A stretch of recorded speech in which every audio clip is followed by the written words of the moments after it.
नमस्कार दोस्तों, मैं विक्रम प्रजापति और आप देख रहे हैं हमारे YouTube channel basic computer knowledge.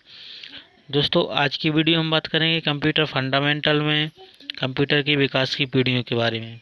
दोस्तों, ये कंप्यूटर हमारा यूपीएससी जैसी परीक्षाओं में, एसएससी, बैंक, रेलवे में पूछा जाता है। दोस्तों, इस वीडियो को हमें पूरा देखना है ताकि हमें कंप्यूटर फंडामेंटल में कंप्यूटर के विकास की पीढ़ियाँ समझ में आ जाए। और दोस्तों, कंप्यूटर की विकास की पीढ़ियाँ डीसीए एंड पीजीडीसीए में भी बहुत ज़्यादा इम्पोर्टेंट क्वेश्चन है। ये डीसीए पीजीडीसीए में भी पूछे जाते हैं। आइए दोस्तों, वीडियो को हम स्टार्ट करते हैं।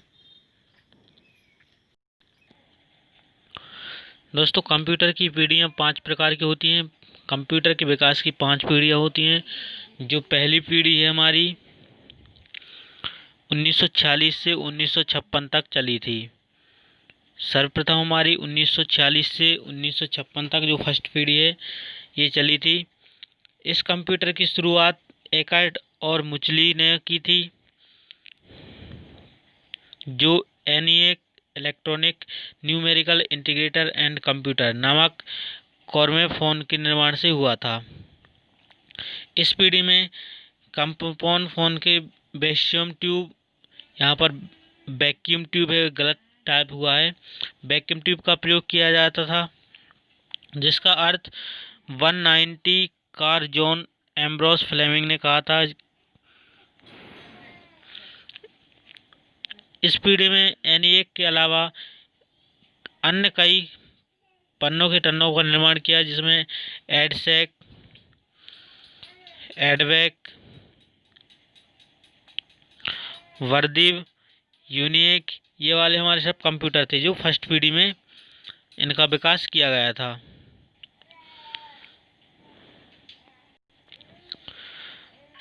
दोस्तों, पहली पीढ़ी के कंप्यूटर का आकार इतना बड़ा होता था कि इनकी बहुत धीमी गति होती थी। आकार बड़े होने के कारण इनकी धीमी गति होती थी और इसी कारण इनको स्टोर करके नहीं रखा जा सकता था। कंप्यूटर में आम जनता इससे दूर पहुंच थी, आम जनता की पहुंच दूर थी, क्योंकि कंप्यूटर का आकार बहुत ज़्यादा था और इसको खरीदने में काफ़ी दिक्कत होती थी, बड़ी जगह चाहिए होती थी, इसलिए आम जनता इससे दूर रहती थी। यहाँ पर पहली पीढ़ी के लक्षण दिए हैं। पहला है वैक्यूम ट्यूब का प्रयोग। फर्स्ट पीढ़ी जो थी उसमें वैक्यूम ट्यूब का प्रयोग किया गया था, पंच कार्ड पर आधारित थी। संग्रह के लिए मैग्नेटिक ड्रम का प्रयोग किया जाता था, मैग्नेटिक ड्रम का प्रयोग किया जाता था। बहुत ही नाजुक और कम विश्वसनीय थी। बहुत सारे एयर वाइनर का प्रयोग किया गया था। ये फर्स्ट पीढ़ी के कुछ लक्षण हैं। और इसके साथ ही मशीनरी और असेंबली भाषा में प्रोग्रामिंग की जाती थी। ओनली फर्स्ट पीढ़ी जो 1946 से 1956 तक चली थी, इसमें मशीनरी और असेंबली भाषा का प्रयोग किया जाता था। इसके बाद है दोस्तों हमारी सेकंड पीढ़ी, द्वितीय पीढ़ी। सेकंड पीढ़ी दोस्तों 1956 से 1964 की बीच चली थी। कंप्यूटर की प्रथम पीढ़ी के बाद सन 1956 में कंप्यूटर की दूसरी पीढ़ी का शुरुआत हुई। इनमें वैक्यूम ट्यूब के स्थान पर ट्रांजिस्टर का प्रयोग किया गया था। दोस्तों, फर्स्ट पीढ़ी में वैक्यूम ट्यूब का प्रयोग किया गया था, लेकिन सेकंड पीढ़ी में ट्रांजिस्टर का उपयोग होने लगा था। विलियम शॉकली ने ट्रांजिस्टर का डिस्काउंट मॉडलर सन 1947 में किया था। ट्रांजिस्टर का डिस्काउंट मॉडलर सन 1947 में किया गया था, जिसका उपयोग दूसरी पीढ़ी के कंप्यूटर में वैक्यूम ट्यूब के परीक्षण पर किया जाने लगा था। ट्रांजिस्टर के उपयोग से अधिक गतिशीलता हुई और विश्वसनीयता प्रदान हुई, जो हमारे फर्स्ट पीढ़ी कंप्यूटर में नहीं थी। ट्रांजिस्टर से आने के बाद कंप्यूटर के आकार में सुधार आया और दूसरी पीढ़ी कंप्यूटर पहली पीढ़ी कंप्यूटर के आकार से छोटे हो गए। सिर्फ ट्रांजिस्टर के आविष्कार के साथ ही कंप्यूटर का आकार भी छोटा हो गया। ये हैं दोस्तों द्वितीय पीढ़ी के लक्षण, सेकंड जनरेशन के लक्षण हैं। वैक्यूम ट्यूब के बदले ट्रांजिस्टर का उपयोग, ये हमने पहले पढ़ चुका है। वैक्यूम ट्यूब फर्स्ट पीढ़ी में किया जाता था, लेकिन इसके स्थान पर ट्रांजिस्टर का प्रयोग होने लगा। निम्न छोटे और ऊर्जा में खपत, यहाँ पर ट्रांजिस्टर के प्रयोग से छोटे आकार के हो गए और ऊर्जा में भी कम खपत होती है, क्योंकि ज़्यादा आकार होगा तो ऊर्जा खपत भी ज़्यादा होगी। अधिक तेज और सीधा, फर्स्ट पीढ़ी में इसकी स्पीड थोड़ी कम थी, लेकिन सेकंड जनरेशन में स्पीड थोड़ी अधिक बढ़ गई। पहली पीढ़ी की अपेक्षा कम खर्चीले थे, क्योंकि उसका आकार बहुत ज़्यादा था।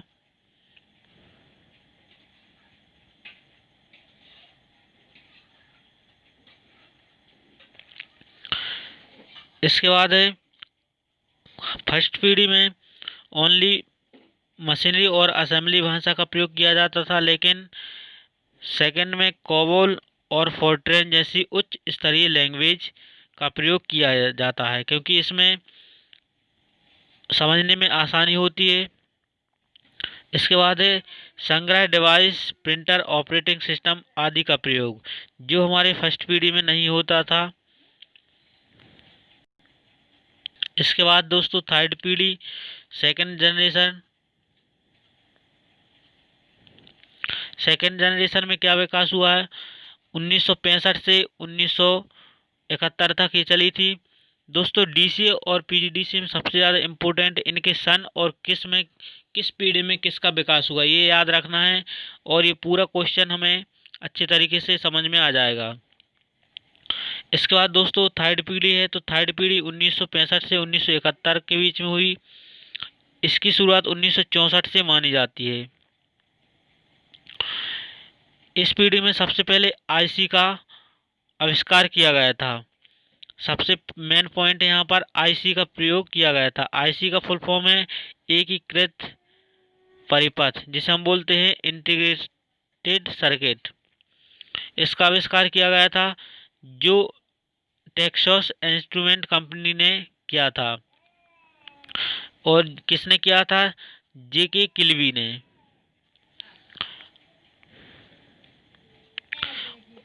इस पीढ़ी में ICL 2903, ICL 1900, यूनिक 1108 और सिस्टम 1360 प्रमुख थे। इसके बाद दोस्तों कंप्यूटर की तीसरी पीढ़ी के लक्षण हैं।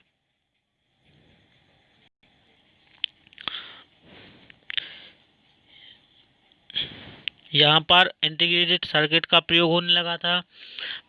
पहले और दूसरी पीढ़ी की अपेक्षा आकार और वजन बहुत कम हो गया, क्योंकि हम सबसे पहले हमने जो विकास किया है कंप्यूटर की पीढ़ियों में, हमारा ट्रांजिस्टर तक आ गया है सेकंड पीढ़ी में, लेकिन नेक्स्ट पीढ़ी जो थर्ड पीढ़ी है वहाँ पर आईसी का प्रयोग होने लगा था, जिससे आकार भी कम हो गया और अधिक विश्वसनीय है। पोर्टेबल और रखरखाव सही तरीके से किया जाता है। इसका आसान है, क्योंकि इसका आकार भी बहुत ज़्यादा कम हो गया है। और वाचस्पति भाषाओं उच्च स्तरीय भाषाओं का बृहद स्तर पर प्रयोग। इसके बाद नेक्स्ट हमारी फोर्थ जनरेशन। फोर्थ जनरेशन 1971 से 1985 तक चली थी। यहाँ से स्टार्ट हुई है 1971 से। 1971 से लेकर 1975 तक इस पीढ़ी को रखा गया है। आईसी के स्थान पर अब एक और विशाल एकीकृत circuit, very large integrated circuit का इसमें प्रयोग किया जाता है। एक इंटीग्रेटेड सर्किट 3 लाख ट्रांजिस्टर के बराबर कार्य करता है। इस रिवार्ड कारक में पूरी सेंट्रल प्रोसेसिंग यूनिट में एक छोटे से चिप पर आ गई और सूक्ष्मता प्रक्रिया कहा जाता है। यहाँ पर पूरी सिस्टम को बहुत ज़्यादा छोटे आकार में कर दिया है।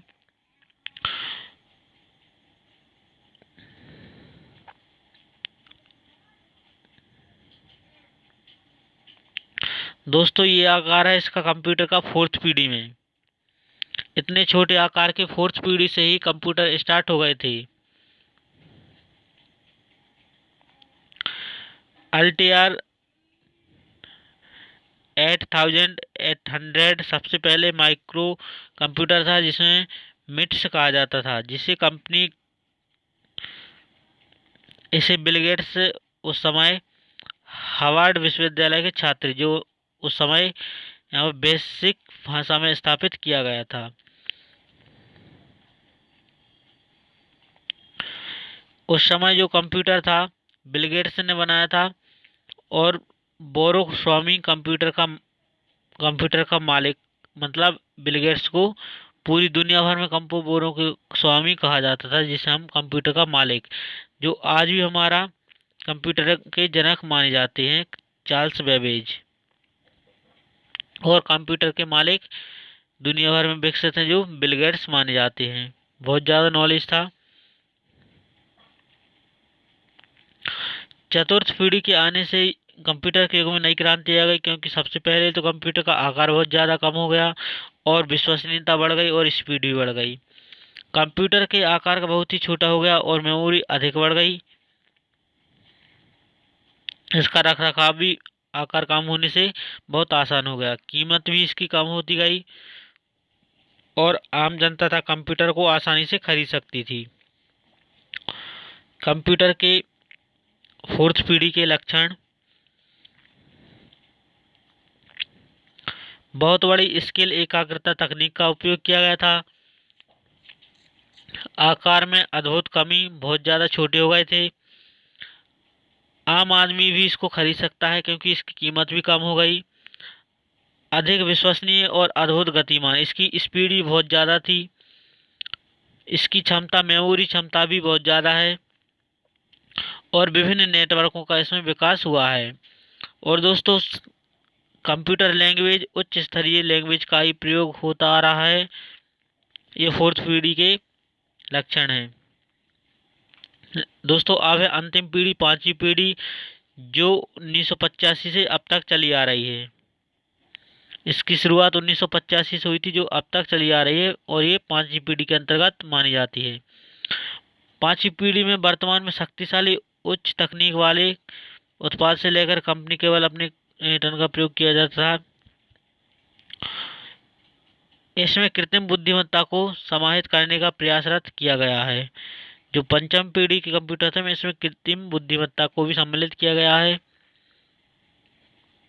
इसका प्रयोग मूल रूप से अकाउंटिंग, इंजीनियर, भवन निर्माण, अंतरिक्ष और दूसरे शोध कार्यों में भी किया जा रहा है। दोस्तों, ये आज की आधुनिक तकनीक के बारे में दिया गया है। पंचम पीढ़ी जो 1985 से अब तक चली आ रही है। इस पीढ़ी में डेटा और सूचना को आपस में साझेदारी प्रदान हो सकते हैं। नए इंटीग्रेटेड सर्किट, मतलब IC, very large scale integrated circuit वीएसएलआई को प्रतिस्थापित करना शुरू कर दिया है, जिसके फलस्वरूप हम घड़ी के आकार में भी कम पन्नों में देख सकते हैं। पोर्टेबल कंप्लाइज कार्ड, इंटरनेट की सहायता से दस्तावेज, सूचना, पेश का बातचीत हम कर सकते हैं। जो आज की कंप्यूटर की पीढ़ी है वो हमारी इसी के बारे में दिया, सब कुछ हम इसमें आसानी से कर सकते हैं। दोस्तों, ये देखिए, हमारे कंप्यूटर का आकार बहुत ज़्यादा है। जो आज के हमारे लैपटॉप हैं, विंडो 7, 8, 9, 10, ये सब हमारे आज के युग के कंप्यूटर हैं।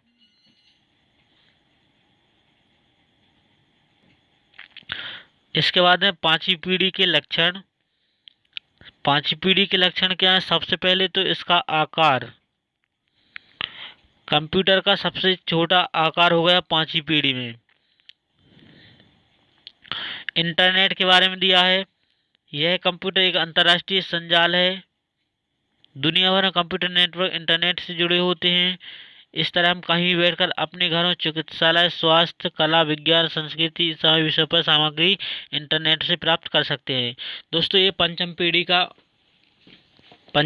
के कंप्यूटरों का लक्षण है। मल्टीमीडिया, हम मल्टीमीडिया पर कोई भी पिक्चर, टीवी, वीडियो, ऑडियो हम देख सकते हैं, सुन सकते हैं। नया अनुप्रयोग, कंप्यूटर तकनीक अति विकसित होने के कारण इसके अनुप्रयोग फिल्म निर्माण, यातायात नियंत्रण, उद्योग, व्यापार, शोध आदि कार्यों में किए जाते हैं। दोस्तों ये तो हमारे कंप्यूटर विकास के 5 पीढ़ियाँ थी। दोस्तों वीडियो पसंद आई तो like share and comments and subscribe जरूर करें, और इसी प्रकार की कंप्यूटर नॉलेज को एक्सेप्ट करने के लिए बहुत बहुत धन्यवाद। दोस्तों वीडियो को like share comments and subscribe जरूर करें।